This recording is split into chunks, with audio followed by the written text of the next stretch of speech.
Bom, vamos conversar agora com o doutor Eduardo Leite, que já está aqui no estúdio com a gente, mas antes eu quero que você acompanhe um resumo do que aconteceu nessa última semana do caso do julgamento do goleiro Bruno. Veja aí.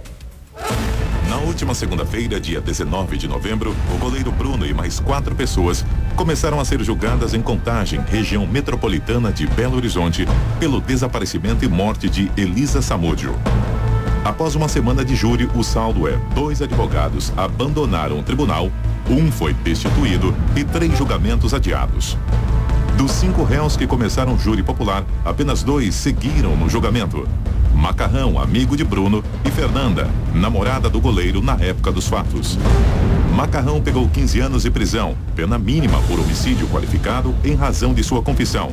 12 anos em regime fechado e mais 3 anos em regime aberto por sequestro e cárcere privado.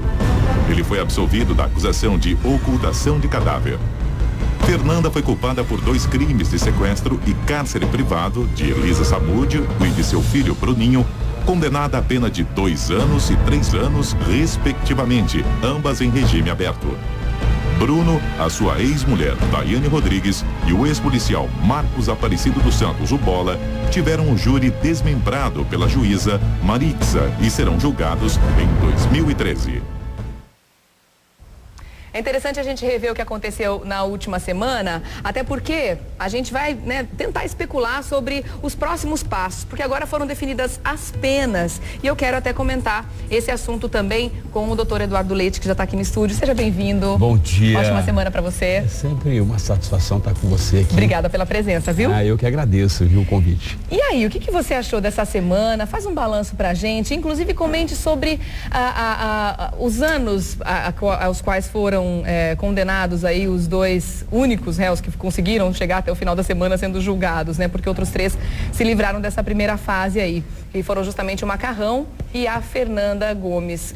O que você acredita que aconteceu ali com eles e o que pode acontecer com os próximos? Olha, o início da semana, o início do julgamento foi interessante, porque havia uma estratégia da defesa que todos já tinham percebido, a negativa, a suposta, que a vítima estaria ainda viva, vivendo em outro país. Essa era a estratégia da defesa logo no início, de todos os réus, que caiu por terra, e foi muito interessante porque, na verdade, uma outra estratégia foi construída, e dessa vez a estratégia foi construída pelo promotor de justiça a partir do momento em que alguns réus saíram do julgamento e permaneceu só o Macarrão, então somente a Fernanda. Tá. E aí o Ministério Público, obviamente, construiu o quê? Qual é a estratégia? Acertou numa delação premiada, isso não tem a sombra de dúvida. O que é uma delação premiada? Ou seja, você confessa o crime, confessa o delito. Aponta o dedo para ajudar a gente na investigação. Exatamente. Comprova a materialidade delitiva, ou seja, a inexistência do corpo, comprova o crime que aconteceu, que obviamente nós vamos te compensar, vamos te beneficiar em relação à questão da pena. E de fato isso ocorreu, porque a confissão espontânea, em que pese ele ter negado a morte, mas negou a autoria que ele teria participado, mas sabia de alguma forma que poderia acontecer alguma coisa ruim com a vítima, com a Elisa. Então, nessa confissão, comprovou a materialidade e, consequentemente, aí você tem uma coisa chamada atenuantes. E foi o que a juíza fez. Ou seja, com a confissão, ela aplicou uma pena de 20 anos e reduziu para 12 no crime triplamente qualificado. Tá. Então essa redução, que é uma pena base, 12 anos, a pena no crime qualificado ela vai de 12 até 30 anos. Com a confissão, ela jogou no mínimo legal, que é a base, 12 anos. Em regime fechado. Regime fechado, porque aí ele vai ter mais 3 aberto, é isso? Exato, porque pelos outros 2 crimes, pelo sequestro e pelo cárcere privado, então, ele foi condenado a 15 anos. 15 anos. E foi absolvido na ocultação do cadáver, porque a ocultação é só quem efetivamente mata, que oculta o cadáver. Nesse caso, ele foi absolvido, e essa absolvição, obviamente, já estava estava contemplada nessa estratégia montada pelo promotor de justiça e também pelo advogado do Macarrão. Esses anos que ele já está cumprindo preso antes mesmo do julgamento, eles são descontados do total da pena? O que acontece? Ele vai ter 12 anos em regime fechado, é que soma a pena, na verdade, no cumprimento de pena você acaba somando, em que pese ser regime aberto, mas acaba somando. Então, dos 15 anos já vai descontar essa pena já cumprida, né? E, consequentemente, ele vai cumprir mais 2/5 da pena total. Então, mais 2, 3 anos, ele já pode obter o regime prisional para o regime aberto e depois mais um sexto de pena, ele vai para o regime aberto. Na sua opinião, eu gostaria de saber se você acredita que essa pena foi uma pena branda de 12 anos, porque parece que fica tão... Para uma pessoa que pegou uma vítima e levou até o matadouro, digamos assim, sabendo que isso ia acontecer, quer dizer, ele consentiu um crime, na verdade. Ele não chegou a praticar, mas ele consentiu. E você acredita que 12 anos, 15 anos que seja, é pouco? Olha o que acontece, interessante. Eu, inclusive, você perguntou na sexta-feira e eu disse que ele teria uma pena em torno de 30 a 35 anos. Se ele fosse condenado em todas. Você vê que há uma diferença bastante grande. Muito grande. Mas por quê? Porque, na verdade, prêmio de consolação. A juíza aplicou, ela contemplou, em função da confissão, porque existia uma dúvida na sociedade, que foi plantada pela defesa, obviamente, de que a Elisa poderia estar viva num país no leste europeu. É que a gente sabe que as penas no Brasil, elas são brandas, mas a impressão que dá, eu fico com a sensação de que 20 anos seria o mínimo para ele confessando o crime. Mas é isso que entendi. Então, lógico que ele foi contemplado em função disso, por isso nós chamamos de delação premiada. Justamente na quantidade de penas aplicadas. Agora, se é pouco, é muito, eu, por exemplo, eu sempre defendi a qualidade da pena e não a quantidade da pena. Porque uma pena bem cumprida, uma pena bem trabalhada, com assistente social, com um trabalho, é óbvio que você consegue ressocializar a pessoa. Mas não é o que acontece no nosso país também, né? Esse que é o grande problema. Por isso que nessa reforma do Código Penal, o Congresso ele está fazendo o quê? Ele está majorando as penas. Então tudo indica que a pena de homicídio, por exemplo, de 30 vai para 40. Né? Então há o quê? Um aumento de pena. Então é o que hoje está em estudo nessa reforma do Código Penal, é esse aumento das penas. Mas não só isso deveria ser reavaliado, né? Não, mas como você falou, a qualidade da pena. Qualidade da pena. Está sendo cumprida. Porque se você for num sistema prisional, por exemplo, americano, você vê que aquilo é limpo, tem todas as condições, estrutura, tem tudo. Então há a possibilidade de a pessoa se ressocializar. E mesmo assim há uma dificuldade na ressocialização. Agora você imagina quando você está afastado de tudo isso, de toda essa estrutura, o que acontece no sistema prisional brasileiro. E aqui no Brasil não, né? A pessoa sai, ela entra com um crime, ela sai com tantos outros a mais, né? Pelos quais ela nunca vai ser julgada, porque ela comete crimes dentro da cadeia, inclusive, né? Tem o Evandro Lins e Silva, que foi um grande jurista que morava no Rio, ele dizia o seguinte, que ninguém sai melhor do que entrou no sistema carcerário. Então, o que acontece? Então, obviamente, a pessoa... Sai em PhD no crime. Sai em PhD, ou seja, ele faz toda a formação. Por quê? Porque se sai com grandes cargos, inclusive, dentro das grandes facções criminosas. Por isso que eu sou contra a aplicação de uma pena em regime fechada, por exemplo, um garoto de 18 anos, 19 anos, que acabou de cumprir a maioridade e, de repente, é pego com crack ou alguma coisa e se aplica uma pena de 4 anos, de 5 anos. Por quê? Porque acontece, e é primário de bons antecedentes, ele vai para um sistema corrompido, ele vai para um sistema vicioso, ele vai para uma escola do crime. E aí o que acontece? Ele vai custar muito mais para a sociedade quando ele sair do que quando ele entrou. Isso é verdade. Então por isso que eu defendo muito. E também muito, custa enquanto está lá, né? Falando em termos de custo mesmo, financeiramente falando. Sem conta, porque na verdade um preso custa mais do que uma criança na escola. Muito mais do que uma criança na escola. Nossa, é um absurdo. São números realmente que a gente para pensar e fica assim, com aquela cara de pergunta. Por que funciona assim? Se de outro jeito funcionaria muito melhor e custaria mais barato, inclusive. Mas lembrando que em termos de pena, o Macarrão ele pode ficar ainda menos tempo, né? Porque existem atenuantes também durante o cumprimento dessa pena, né? O que acontece é o seguinte, se ele trabalhar, tem a remissão da pena. A cada 3 dias trabalhado, reme 1. Então diminui 1 dia na pena dele. Então tem essa questão também dos benefícios no cumprimento da pena. Agora, interessante o seguinte, que isso, a estratégia que foi acertada com o Macarrão e, consequentemente, com a Fernanda, vai ter um desdobramento para o Bruno, para o Bola, né, principalmente para os dois.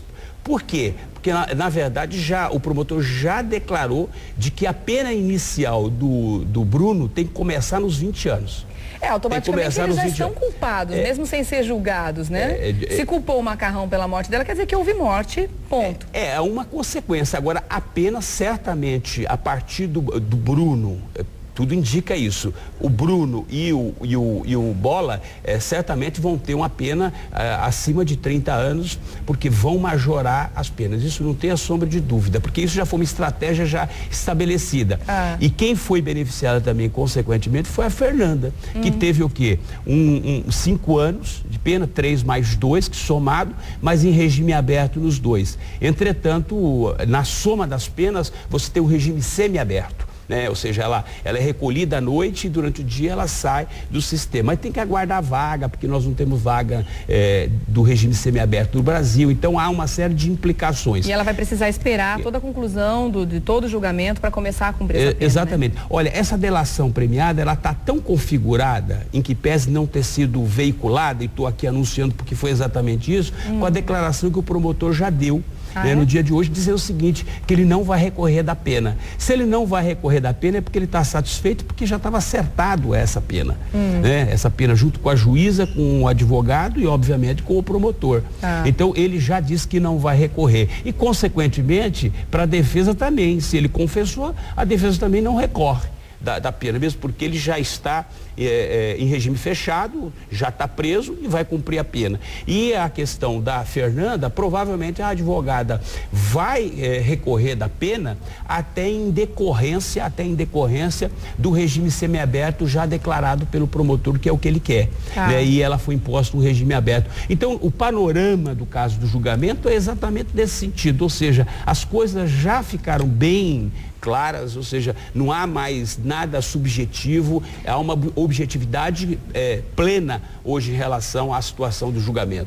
Só para a gente encerrar esse assunto, falando em próximos julgamentos, a defesa tanto do Bola quanto do Bruno quanto da Daiane podem querer alegar que o Macarrão de certa forma foi coagido a confessar esse crime, que ele estava sob pressão, alguma coisa do tipo, quer dizer, eles podem alegar isso, mas isso, claro que eles podem alegar o que eles quiserem, mas isso pode ter algum tipo de peso, já que no começo do julgamento, no começo da semana, o Macarrão chegou a passar mal e tudo mais, eles podem querer usar isso? É lógico, como você disse, a alegação cabe às partes, cada um pode alegar o que quiser. Agora, o problema é você convencer as pessoas que estão julgando, que eu acho pouco provável diante de toda essa cobertura da mídia. Mas na sua opinião isso é uma alegação que pode pesar de alguma forma? Pode alegar, mas eu acho que não vai pegar, entendeu? Eu acho que são coisas completamente distintas, porque hoje você tem um conselho de sentença completamente orientado e, sobretudo, atento a tudo o que acontece. Então, consequentemente, eles não vão se deixar levar a qualquer outra argumentação. Vai mudar a estratégia da defesa. A defesa provavelmente já vai admitir o crime, já vai admitir para poder até tentar também obter uma pena menor, né, ter algum favorecimento em relação à questão da dosimetria de pena. Então é o que vai efetivamente acontecer no próximo julgamento. Tá certo. Eu volto já com o doutor Eduardo para continuar conversando, mas a gente vai mudar de assunto. A gente vai deixar o caso do goleiro Bruno um pouquinho de lado para falar e comentar o que aconteceu nas últimas horas, nos últimos dias aqui em São Paulo com relação à onda de violência. Eu volto já, tá bom, doutor Eduardo? Tô voltando com o doutor Eduardo Leite para comentar os últimos ocorridos aí na cidade de São Paulo, aliás, não só na cidade, como também no interior. Aliás, uma coisa que eu gostaria que o senhor comentasse, por favor. A violência está se espalhando. Antes a gente falava em Grande São Paulo, agora a gente tem dados todos os dias ou todos os finais de semana em cidades diferentes do interior, né? Esse fim de semana, por exemplo, temos Sorocaba também no destaque, com ônibus queimados e tudo mais. O que começou na capital, né? Alguns ataques. isso acabou se espalhando para a Grande São Paulo, ou seja, então começou a ABC, outras regiões periféricas de outros municípios, e agora nós estamos percebendo que está chegando no interior e, sobretudo, acaba contaminando outros estados, né? Que nós tivemos alguns ataques a semana passada em Santa Catarina, Rio Grande do Sul, algumas regiões do Nordeste. Então, o que acontece essa questão da criminalidade, ela vai se espalhando em função dessa comunicação entre os criminosos, né?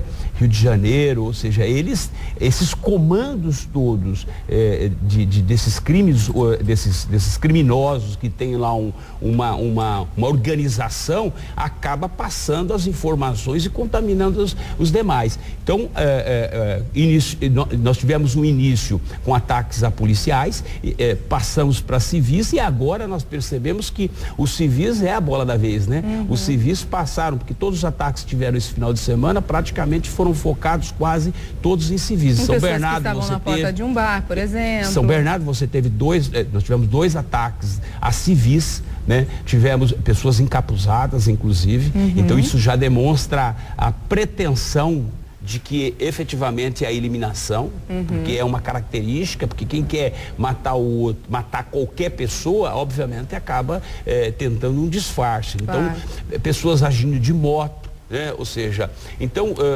essas ações para todos os lados, o que é uma coisa absolutamente, claro que tudo que está acontecendo é inaceitável, mas crianças estão sendo mortas também, doutor Eduardo. A gente teve agora esse final de semana uma criança de 5 anos foi vítima da violência em Osasco, onde 11 pessoas foram baleadas. 3 homens que inclusive tinham passagem pela polícia foram mortos, né? Mas aí a gente percebe que a selvageria está tomando uma proporção, uma coisa tão absurda, e eu fico com um certo medo, um certo receio de que esses números aqui que acontecem todas as noites acabam virando aí na cabeça de algumas pessoas como uma coisa meio, isso é da nossa realidade, já fazer o quê? Sabe, uma coisa meio normal. Você vê que nós fazia muito tempo que nós não tínhamos chacinas, ou seja, o que é uma chacina? A chacina é a morte coletiva, né? Em grande escala. Então você vai lá e mata uma família inteira, 3, 4, 5, 6 pessoas numa única ação. Isso é uma chacina. Então isso não existia, passou a ter a partir desses ataques. Então você teve essa criança que foi atingida também, que provavelmente por uma bala perdida, porque a pessoa chega e dá uma rajada de submetralhadora na porta de um bar, obviamente quem está ali, algumas pessoas serão atingidas. Claro. Então o que está acontecendo? Então o que nós estamos percebendo é que o foco dos ataques passaram a ser mais civis. Antes eram policiais apaisanos e agora os civis, porque você acaba se confundindo com outras pessoas. Então isso é um problema. Agora, eu acho que com essa troca toda, semana passada a gente tivemos o novo secretário de Segurança Pública, com novas políticas públicas. Hoje já está sendo anunciada a troca do comando da Polícia Militar e o delegado geral, que é o delegado que cuida de toda a parte da área do policiamento civil. Né? Então eu acho que essas mudanças mudam completamente as políticas adotadas. Mas isso já faz parte então justamente dessa mudança de políticas para tentar resolver esse problema de uma forma ou de outra. Isso não tem a sombra de dúvida, porque você tem, olha só, estrategicamente o governador, ele colocou pessoas técnicas. Então você colocou o secretário de Segurança Pública, que foi procurador-geral, inclusive por 2 oportunidades, então tem um conhecimento com relação à questão da criminalidade em São Paulo, já foi um promotor de justiça na área criminal, então tem experiência, já foi o chefe de todos os promotores de justiça do estado de São Paulo, então tem uma experiência nessa área, isso é um ponto-chave, né? E aí você tem hoje um comandante da polícia militar, que que na verdade é o Coronel Meira, que ele já fazia parte, ele é chefe militar da casa do governo, ou seja, do governo do Alckmin, então agora ele foi resgatado ou ele foi convocado para ser o comandante-geral da Polícia Militar de São Paulo. E tem também o delegado-geral, que tem uma larga experiência, uma pessoa jovem, mas de qualquer forma ele tem uma larga experiência como delegado de polícia, né? Delegado de carreira de polícia, tem 20 e poucos anos, 26 anos de polícia, então obviamente é uma pessoa que conhece toda a estrutura do policiamento civil, né, que é aquilo que a gente tinha conversado semana passada, que estava desarticulado em função de ter, de uma certa forma, abandonado a Polícia Civil e deixado a inteligência de lado. Então tudo isso vai ser resgatado com esses técnicos que estão sendo nomeados pelo governador. Alguma coisa já foi anunciada a curto prazo para reduzir esses números e trazer um pouco mais de segurança à população?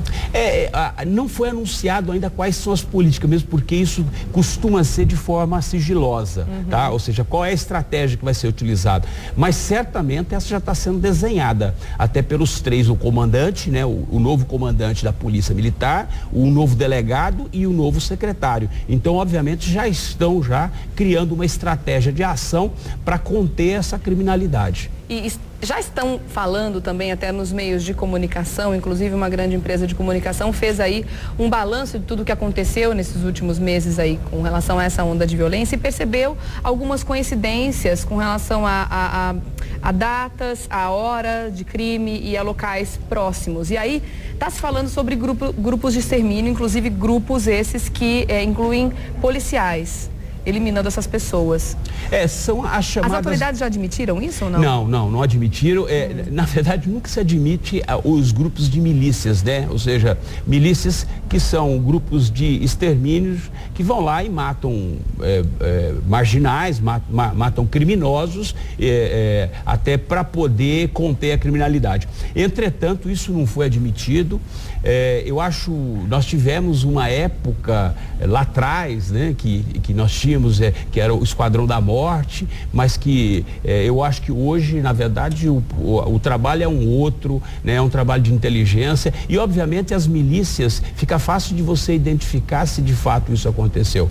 O que ocorre muitas vezes é um fato isolado e que se atribui que isso é ação da milícia. Não necessariamente. Entendeu? Então você poderia, por exemplo, nós tivemos aí a semana passada uma gravação de alguns policiais agindo que uma pessoa teria morrido e morreu de fato. Né? Você poderia falar, aquilo lá é uma ação de uma milícia. E não era. Por quê? Porque você tinha uma viatura do lado, você tinha os policiais fardados. Então foi uma operação talvez mal conduzida, enfim, mal trabalhada, mas as milícias não. As milícias, eles trabalham a paisano, eles fazem a coisa de forma bastante discreta, né? Sem identificação, a eliminação. Essa é a constituição de uma milícia. E a milícia normalmente não ataca um civil, não sai atirando ao léu, eles vão em cima de, por exemplo, bandidos que mataram policiais, eles vão fazer retaliações com quem provavelmente já atacou a polícia. Já tem o domicílio. A filosofia, pelo menos, é essa? Não, a filosofia é essa, ou seja, a filosofia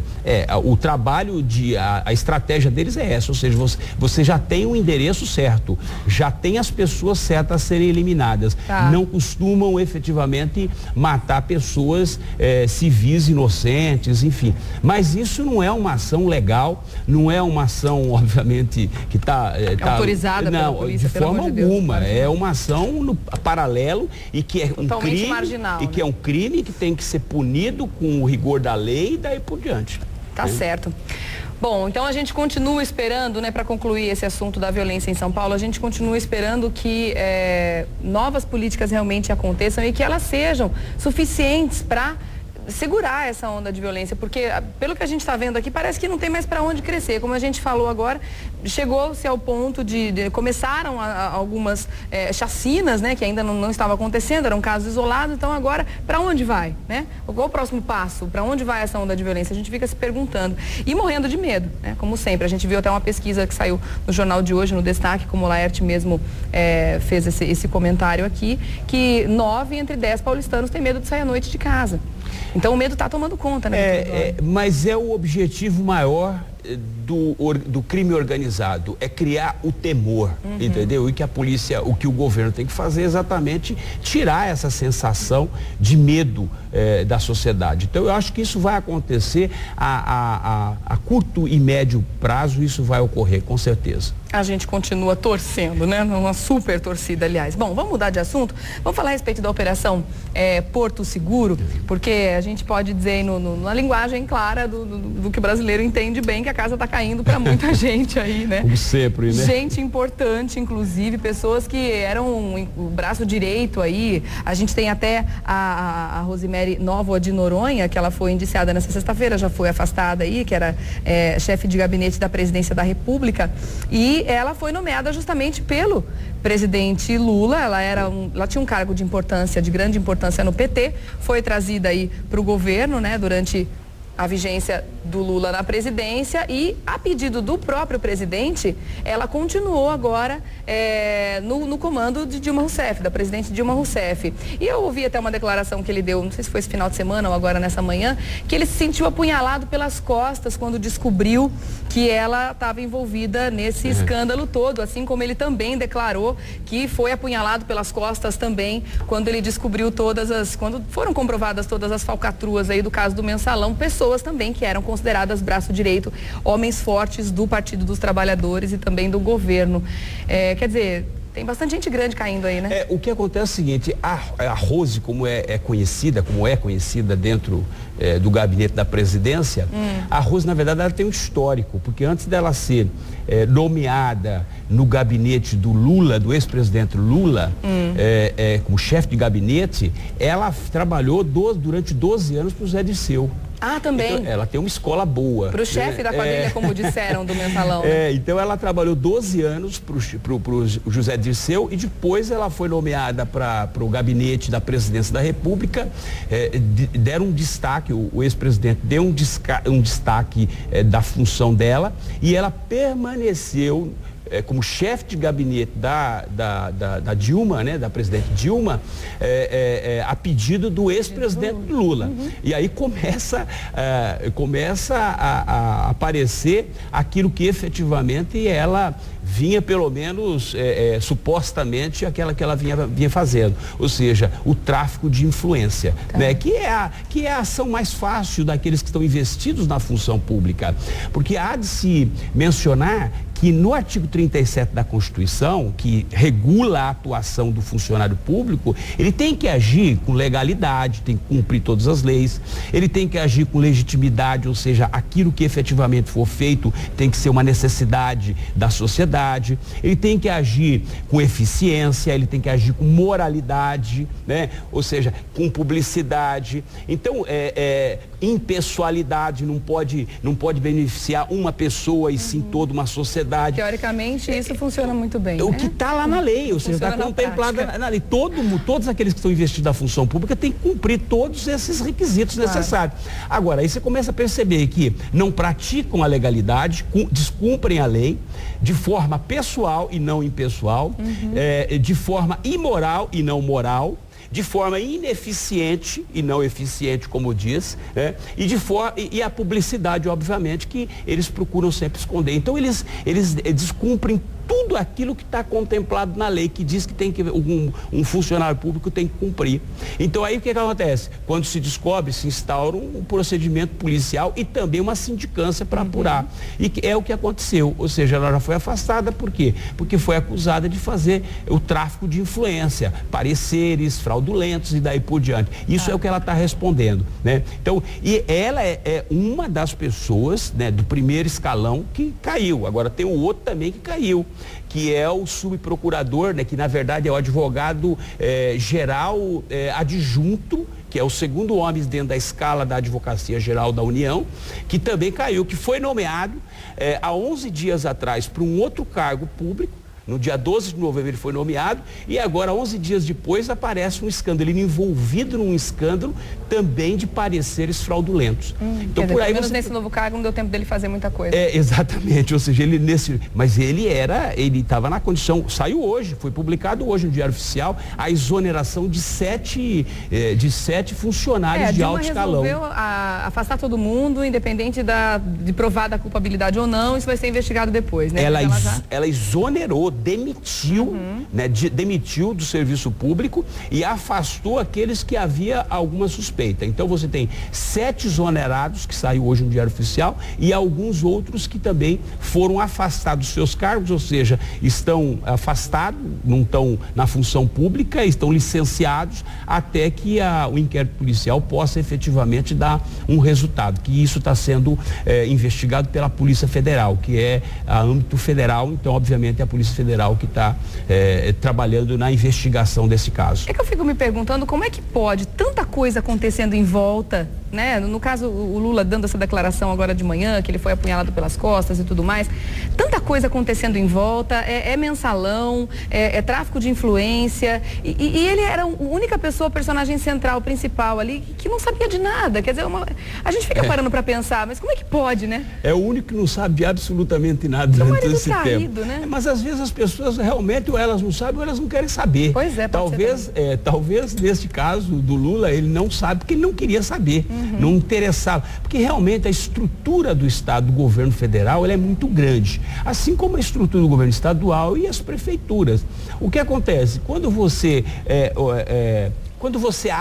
abre uma lacuna, quando você abre uma possibilidade do cometimento do crime funcional, é óbvio que as pessoas vão acabar praticando, né? Ou seja, elas estão à vontade, elas estão investidas na função pública, ela tem um poder, né? E o poder sobe na cabeça de uma tal forma em que as pessoas já não têm mais, ela não tem mais escrúpulo nenhum. Ela falou, sabe uma coisa? Eu estou aqui, eu tô isento, eu tô blindado, ninguém nunca vai chegar em mim, porque eu tô aqui no gabinete da presidência da República. Eu sou homem ou mulher de confiança. Eu tenho um padrinho forte, não vai. Então tem essa ilusão, poderes, né? Tem essa ilusão que há um poder acima do que ela imagina ter. E é realmente isso, porque a Polícia Federal está aí investigando. A Polícia Federal, ela está aí monitorando inúmeros telefones celulares e trabalhando. Então, e essa investigação, ela vem desde 2011. Então, a investigação que vem acontecendo e só estourou agora, né? A semana passada. Mas ela já vem sendo feita, sendo analisada, as informações vêm sendo analisadas até durante o julgamento do mensalão. Então, você vê que as pessoas, elas não se intimidam. Aquele que está investido na função pública não se intimida em função de uma condenação que está acontecendo. Por isso que é importante que o STF dê a resposta e mande efetivamente essas pessoas para a cadeia. Ou seja, que dê o regime prisional adequado, de acordo com o que a lei estabelece, mas é importante porque ele vai servir de exemplo para outras pessoas, para outros funcionários. Porque ninguém pode se usurpar a função pública. A função não pertence a ele.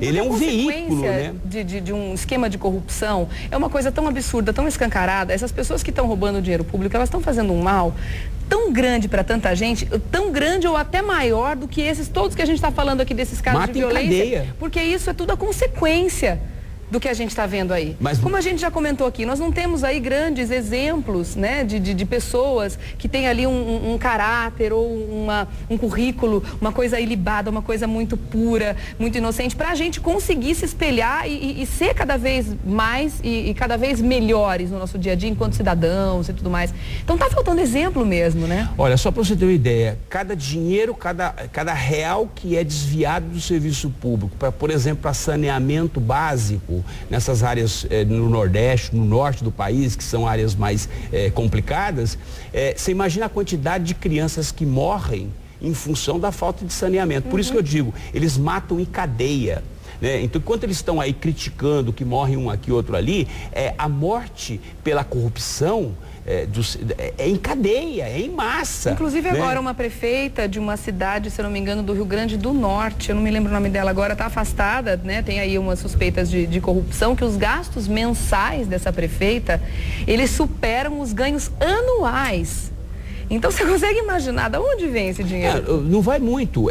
A própria Rose está sendo acusada de ter sacado dinheiro na boca do caixa do cartão corporativo da presidência da República. Isso é o maior absurdo, né, que pode fazer, ou seja, utilizando dinheiro público, ou seja, dinheiro carimbado, que nós chamamos de dinheiro carimbado, se utiliza, se apropria daquele dinheiro, né, é como se fosse dela, e na verdade, e acaba sendo, né? Claro. Porque você nunca mais vai ter esse dinheiro de volta, porque todo esse dinheiro que foi desviado durante muitos anos, ninguém consegue resgatar esse dinheiro. Você vê aí vários políticos que hoje estão na função pública, inclusive, hoje estão lá transitando dentro do Congresso, estão lá, são pessoas procuradas pela Interpol e elas continuam. Então isso é a sensação de impunidade. Isso é efetivamente dando risada na cara do povo, literalmente, e falando bobagens homéricas que a gente é obrigado a engolir, né, através dos meios de comunicação, muitas vezes com a vontade de dar uma resposta, mas a gente infelizmente não pode,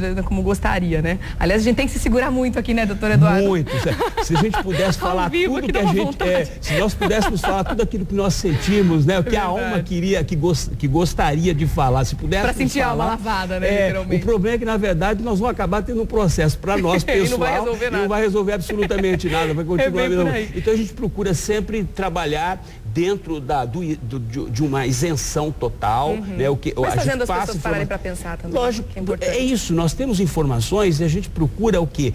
Nós procuramos decifrar essas informações. Por quê? Porque as pessoas querem saber o que vai acontecer, o que aconteceu, qual vai ser o desdobramento. Então o que nós fazemos é uma leitura de todo esse panorama, de todas essas corrupções que ocorrem no país, de todos esses crimes que acontecem. Então esse eu acho que é o objetivo maior, né? Informar a população.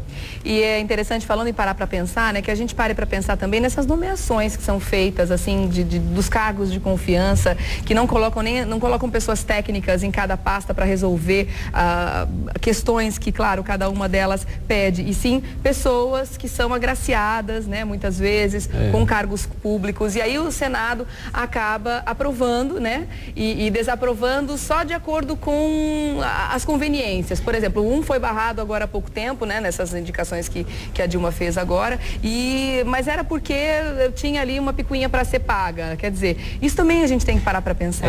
É o apadrinhamento, né? Esse é o problema, o apadrinhamento, e não se escolhe pessoas que têm um currículo, que têm, na verdade, um histórico, que são idôneas, né? Que tem realmente uma reputação ilibada, claro, né? Porque o que é reputação ilibada? É que a pessoa nunca teve nenhum problema, né? E quando ela é investida na função pública, ela tem que continuar não tendo nenhum problema. Ela tem que continuar sendo ilibada, né? Ela tem que fazer de acordo com aquilo que efetivamente uma sociedade necessita, né? Então, nós temos essa dificuldade realmente. Eu acho que nós vamos levar um tempo ainda para poder sanear, mas de qualquer forma, nós somos esperançosos. O brasileiro é sempre otimista, né? A gente continua com esperança. Não existe aquele pessimismo que às vezes as pessoas acham. Nós não temos, nós somos otimistas, nós somos sempre para frente, né? Verdade. Nós não estamos preocupados, nós olhamos sim o passado, mas efetivamente nós estamos sempre torcendo para que dias melhores virão. É verdade. Doutor Eduardo Leite, muito obrigada mais uma vez. Vou deixar claro sempre o telefone aqui do Disque Denúncia, que é o 181, para você fazer aí as suas denúncias de forma anônima de qualquer tipo de problemas e ações que você está percebendo aí na sua comunidade também. É muito interessante fazer contato através desse telefone. Aliás, foi através do 181 que a questão do caso Bruno começou, né? Exatamente. É interessante a gente lembrar isso também. Foi o 181 que começaram a fazer a investigação. A primeira busca e apreensão que teve foi em função de uma denúncia anônima. É importante a gente lembrar, assim, que estamos chegando a uma condenação, a primeira condenação. Exatamente. Obrigado, doutor Eduardo. Uma ótima semana para você. Você também. A gente volta a se falar ao longo da semana. Obrigada, viu? Obrigado. Bom, vamos...